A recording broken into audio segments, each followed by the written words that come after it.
Chapter 11. Ilse. Emily was locked in the spare room and told that she must stay there till bedtime. She had pleaded against such a punishment in vain. She had tried to give the Murray look, but it seemed that, in her case at any rate, it did not come at will. "Oh, don't shut me up alone there, Aunt Elizabeth," she implored. "I know I was naughty, but don't put me in the spare room." Aunt Elizabeth was inexorable. She knew that it was a cruel thing to shut an oversensitive child like Emily in that gloomy room, but she thought she was doing her duty. She did not realize, and would not have for a moment believed, that she was really wreaking her own smothered resentment with Emily for her defeat and fright on the day of the threatened haircutting. Aunt Elizabeth believed she had been stampeded on that occasion by a chance family resemblance coming out under stress, and she was ashamed of it. The Murray pride had smarted under that humbling, and the smart ceased to annoy her only when she turned the key of the spare room on the white-faced culprit. Emily, looking very small and lost and lonely, her eyes full of such fear as should have no place in a child's eyes, shrank close against the door of the spare room. It was better that way. She could not imagine things behind her then. And the room was so big and dim that a dreadful number of things could be imagined in it. Its bigness and dimness filled her with a terror against which she could not strive. Ever since she could remember, she had had a horror of being shut up alone in semi-darkness. She was not afraid of twilight out of doors, but this shadowy walled gloom made of the spare room a place of dread. The window was hung with heavy dark green material, reinforced by drawn slat blinds. The big canopied bed, jutting out from the wall into the middle of the floor, was high and rigid and curtained also with dark draperies. Anything might jump at her out of such a bed. What if some great black hand should suddenly reach out of it, reach right across the floor, and pluck at her? The walls, like those of the parlor, were adorned with pictures of departed relatives. There was such a large connection of dead Murrays. The glasses of their frames gave out weird reflections of the spectral threads of light struggling through the slat blinds.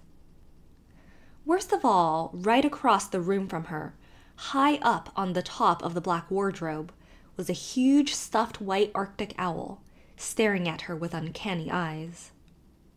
Emily shrieked aloud when she saw it, and then cowered down in her corner, aghast at the sound she had made in the great, silent, echoing room. She wished that something would jump out of the bed and put an end to her. "I wonder what Aunt Elizabeth would feel like if I was found here dead," she thought vindictively. In spite of her fright, she began to dramatize it, and felt Aunt Elizabeth's remorse so keenly that she decided only to be unconscious and come back to life when everybody was sufficiently scared and penitent. But people had died in this room, dozens of them. According to Cousin Jimmy, it was a new moon tradition that when any member of the family was near death, he or she was promptly removed to the spare room to die amid surroundings of proper grandeur. Emily could see them dying in that terrible bed. She felt that she was going to scream again, but she fought the impulse down. A star must not be a coward. Oh, that owl! Suppose, when she looked away from it, and then looked back, she would find that it had silently hopped down from the wardrobe and was coming towards her. Emily dared not look at it, for fear that was just what had happened. Didn't the bed curtains stir and waver? She felt beads of cold perspiration on her forehead. Then something did happen. A bead of sunlight struck through a small break in one of the slats of the blind, and fell directly athwart the picture of Grandfather Murray hanging over the mantelpiece. It was a crayon enlargement copied from the old daguerreotype in the parlor below. In that gleam of light, his face seemed veritably to leap out of the gloom at Emily, with its grim frown strangely exaggerated. Emily's nerve gave way completely. In an ungovernable spasm of panic, She rushed madly across the room to the window, dashed the curtains aside, and caught up the slat blind. A blessed flood of sunlight burst in. Outside was a wholesome, friendly human world. And, of all wonders, there, leaning right against the window-sill, was a ladder. For a moment, Emily almost believed that a miracle had been worked for her escape. Cousin Jimmy had tripped that morning over the ladder, lying lost among the burdocks under the balm of Gilead's behind the dairy. It was very rotten, and he decided it was time it was disposed of. He had shouldered it up against the house so that he would be sure to see it on his return from the hayfield. In less time than it takes to write of it, Emily had got the window up, climbed out on the sill, and backed down the ladder. She was too intent on escaping from that horrible room to be conscious of the shakiness of the rotten rungs. When she reached the ground, she bolted through the balm of Gilead's and over the fence into Lofty John's bush. Nor did she stop running till she reached the path by the brook. Then she paused for breath, exultant. She was full of a fearful joy, with an elfin delight running through it. Sweet was the wind of freedom that was blowing over the ferns. She had escaped from the spare room and its ghosts. She had got the better of mean old Aunt Elizabeth. I feel as if I was a little bird that had just got out of a cage, she told herself. And then she danced with joy of it, all along her fairy path to the very end, where she found Ilse Burnley huddled up on the top of a fence panel, her pale gold head making a spot of brilliance against the dark young firs that crowded around her. Emily had not seen her since that first day of school, and again she thought she had never seen or pretended anybody just like Ilse. "Well, Emily of New Moon," said Ilse, "where are you running to?" "I'm running away," said Emily frankly. "I was bad. At least, I was a little bad, and Aunt Elizabeth locked me in the spare room. I hadn't been bad enough for that. It wasn't fair. So I got out of the window and down the ladder." "You little cuss! I didn't think you'd gimp enough for that," said Ilse. Emily gasped. It seemed very dreadful to be called a little cuss, but Ilse had said it quite admiringly. "I don't think it was gimp," said Emily, too honest to take a compliment she didn't deserve. "I was too scared to stay in that room." "Well, where are you going now?" asked Ilse. "You'll have to go somewhere. You can't stay outdoors. There's a thunderstorm coming up." So there was. Emily did not like thunderstorms, and her conscience smote her. "Oh," she said, "do you suppose God is bringing up that storm to punish me because I've run away?" "No," said Ilse scornfully. "If there is any God, he wouldn't make such a fuss over nothing." "Oh, Ilse, don't you believe there is a God?" "I don't know. Father says there isn't. But in that case, how did things happen? Some days I believe there's a God, and some days I don't. You'd better come home with me. There's nobody there. I was so dodgastedly lonesome I took to the bush." Ilse sprang down and held out her sunburned paw to Emily. Emily took it, and they ran together over Lofty John's pasture to the old Burnley house, which looked like a huge gray cat basking in the warm late sunshine that had not yet been swallowed up by the menacing thunderheads. Inside, it was full of furniture that must have been quite splendid once, but the disorder was dreadful, and the dust lay thickly over everything. Nothing was in the right place, apparently, and Aunt Laura would certainly have fainted with horror if she had seen the kitchen. But it was a good place to play. You didn't have to be careful not to mess things up. Ilse and Emily had a glorious game of hide-and-seek all over the house, until the thunder got so heavy and the lightning so bright that Emily felt she must huddle on the sofa and nurse her courage. "Aren't you ever afraid of thunder?" she asked Ilse.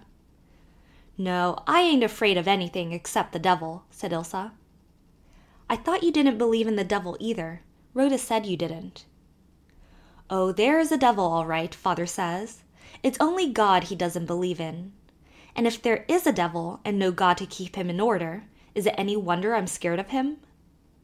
Look here, Emily Birdstar. I like you, heaps. I've always liked you. I knew you'd soon be good and sick of that little white-livered lying sneak of a Rhoda Stewart. I never tell lies. Father told me once he'd kill me if he ever caught me telling a lie. I want you for my chum. I'd go to school regular if I could sit with you." "All right," said Emily offhandedly. No more sentimental rhodium vows of eternal devotion for her. That phase was over. "And you'll tell me things. Nobody ever tells me things. And let me tell you things. I haven't anybody to tell things to," said Ilse. "And you won't be ashamed of me because my clothes are always queer, and because I don't believe in God?" "No.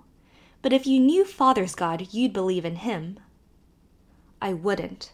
Besides, there's only one God if there is any at all." "I don't know," said Emily perplexedly. "No, it can't be like that. Ellen Green's God isn't a bit like Father's, and neither is Aunt Elizabeth's. I don't think I'd like Aunt Elizabeth's, but he is a dignified God at least, and Ellen's isn't. And I'm sure Aunt Laura's is another one still. Nice and kind, but not wonderful like Father's." "Well, never mind. I don't like talking about God," said Ilse uncomfortably. "I do," said Emily. "I think God is a very interesting subject, and I'm going to pray for you, Ilse, that you can believe in Father's God." "Don't you dast!" shouted Ilse, who for some mysterious reason did not like the idea. "I won't be prayed for." "Don't you ever pray yourself, Ilse?" "Oh, now and then, when I feel lonesome at night, or when I'm in a scrape. But I don't want anyone else to pray for me. If I catch you doing it, Emily Starr, I'll tear your eyes out. And don't you go sneaking and praying for me behind my back either." "All right, I won't," said Emily sharply, mortified at the failure of her well-meant offer. "I'll pray for every single soul I know, but I'll leave you out." For a moment, Ilse looked as if she didn't like this either. Then she laughed and gave Emily a volcanic hug. "Well, anyway, please like me. Nobody likes me, you know." "Your father must like you, Ilse." "He doesn't," said Ilse positively. "Father doesn't care a hoot about me. I think there's times when he hates the sight of me. I wish he did like me, because he can be awful nice when he likes anyone. Do you know what I'm going to be when I grow up? I'm going to be an elocutionist." "What's that?" "A woman who recites at concerts. I can do it dandy. What are you going to be?" "A poetess." "Golly," said Ilse, apparently overcome. "I don't believe you can write poetry," she added. "I can sew, too," cried Emily. "I've written 3 pieces, Autumn and Lines to Rhoda, only I burned that, and An Address to a Buttercup. I composed it today, and it is my masterpiece." "Let's hear it," ordered Ilse. Nothing loath, Emily proudly repeated her lines. Somehow she did not mind letting Ilse hear them. "Emily Bird Starr, you didn't make that out of your own head." "I did." "Cross your heart?" "Cross my heart."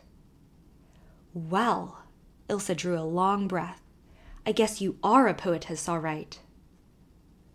It was a very proud moment for Emily, one of the great moments of life, in fact. Her world had conceded her standing. But now, other things had to be thought of. The storm was over and the sun had set. It was twilight.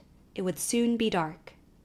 She must get home and back into the spare room before her absence was discovered. It was dreadful to think of going back, but she must do it lest a worse thing come upon her at Aunt Elizabeth's hands.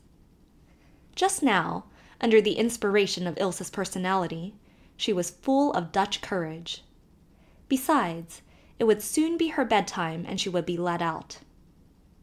She trotted home through Lofty John's bush that was full of the wandering mysterious lamps of the fireflies, dodged cautiously through the balm of Gilead's, and stopped short in dismay. The ladder was gone. Emily went around to the kitchen door, feeling that she was going straight to her doom. But for once, the way of the transgressor was made sinfully easy. Aunt Laura was alone in the kitchen. "Emily, dear, where on earth did you come from?" she exclaimed. "I was just going to let you out. Elizabeth said I might. She's gone to prayer meeting." Aunt Laura did not say that she had tiptoed several times through the spare room door and had been racked with anxiety over the silence behind it. Was the child unconscious from fright? Not even while the thunderstorm was going on would relentless Elizabeth allow that door to be opened. And here was Miss Emily walking unconcernedly in out of the twilight after all this agony. For a moment, even Aunt Laura was annoyed. But when she heard Emily's tale, her only feeling was thankfulness that Juliet's child had not broken her neck on that rotten ladder. Emily felt that she had got off better than she deserved. She knew Aunt Laura would keep the secret, and Aunt Laura let her give Saucy Sal a whole cupful of strippings, and gave her a big plummy cookie, and put her to bed with kisses. "You oughtn't be so good to me, because I was bad today," Emily said, between delicious mouthfuls. "I suppose I disgraced the Murrays going barefoot." "If I were you, I'd hide my boots every time I went out of the gate," said Aunt Laura. "But I wouldn't forget to put them on before I came back. What Elizabeth doesn't know will never hurt her." Emily reflected over this until she had finished her cookie. Then she said, "That would be nice, but I don't mean to do it any more. I guess I must obey Aunt Elizabeth because she's the head of the family." "Where do you get such notions?" said Aunt Laura. "Out of my head. Aunt Laura, Ilse Burnley and I are going to be chums. I like her. I've always felt I'd like her if I had a chance. I don't believe I can ever love any girl again, but I like her." "Poor Ilse," said Aunt Laura, sighing. "Yes, her father doesn't like her. Isn't it dreadful?" said Emily. "Why doesn't he?" "He does, really. He only thinks he doesn't." "But why does he think it?" "You are too young to understand, Emily." Emily hated to be told she was too young to understand. She felt that she could understand perfectly well if only people would take the trouble to explain things to her and not be so mysterious. "I wish I could pray for her. It wouldn't be fair, though, when I know how she feels about it. But I've always asked God to bless all my friends, so she'll be in that, and maybe some good will come of it." "Is golly a proper word to say, Aunt Laura?" "No, no." "I'm sorry for that," said Emily seriously, "because it's very striking."